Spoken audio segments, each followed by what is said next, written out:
परमेश्वर के नाम की महिमा हो। आज की मनन के लिए हम जाएंगे यिर्मयाह नबी की पुस्तक, उसके 29वें अध्याय 10 से 13वीं आयत तक। इस प्रकार से है, जब बाबुल के 70 वर्ष पूरे हो जाएंगे, तब मैं तुम्हें याद करूंगा और अपनी बलि प्रतिज्ञा को पूरी कर तुम्हें इस स्थान पर लौटा आऊंगा, क्योंकि मैं तुम्हारे लिए जो योजना जानता हूँ वो मैं ही जानता हूँ। यहोवा की यही वाणी है कि वह तुम्हारी भलाई की है, न कि हानि की, ताकि तुम्हें भविष्य और आशा मिले। तब तुम मुझे पुकारोगे और आकर मुझसे प्रार्थना करोगे और मैं तुम्हारी सुनूंगा। तुम मुझे ढूंढोगे, तब अपने सारे मन से मुझे ढूंढोगे तो मुझे पाओगे। मालूम है आपको, ये वचन हम कब किसे कहते हैं? कोई न्यू ईयर या ग्रेजुएशन के टाइम पे हम जवान लोगों को कहते हैं कि परमेश्वर आपका भविष्य जानता है, उस पर भरोसा रखो, चाहे चीजें हमें विश्वसनीय न लगे। कैरियर या जीवन की बड़ी बड़ी निर्णयों को करने में जब कोई कंफ्यूज हो जाता है तो परमेश्वर ये वचन हमें देता है। शायद हमारे जीवन में कठिनाई या कोई डिले हो, तभी हमारा प्रार्थना का उत्तर न मिलता हो, तभी उनके एनकरेज करने के लिए, प्रोत्साहन देने के लिए ये वचन कहा जाता है। और कभी कभी हम हमारे विश्वास को बढ़ाने के लिए भी परमेश्वर हमसे इन वचनों से बात करते हैं। लेकिन क्या आपको मालूम है इस वचन के पीछे क्या इतिहास है? इज़राइल बंधुआई में था, टूटा हुआ और निराश था।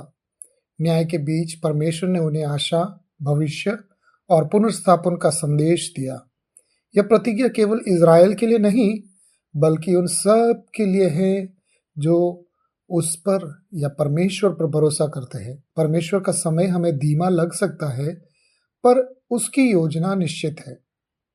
परमेश्वर का समय सिद्ध है। जिस प्रकार से इस वचन में कहा, 70 वर्षों में बंधुआई लंबी लगती है, परंतु परमेश्वर ने उनके दुख का समय का सीमित कर दिया है। हमारी परीक्षाओं को भी एक समाप्ति तिथि होती है। परमेश्वर जानता है कि कब छुड़ाना है।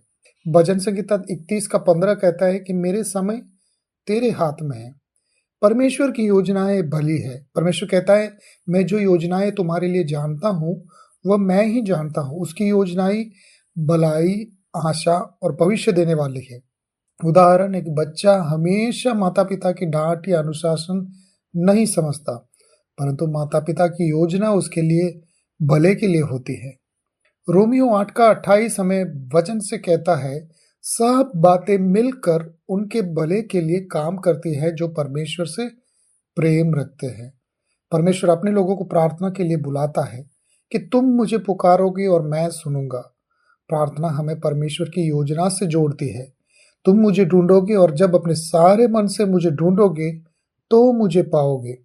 पूरे मन से ढूंढने पर ही सच्चा परमेश्वर का अनुभव होता है। बल्कि हमारी तैयारी भी एक समय निश्चित होना है। परमेश्वर की योजनाएं हमें नष्ट करने के लिए नहीं, बल्कि गढ़ने और पुनर्स्थापित करने के लिए होती है।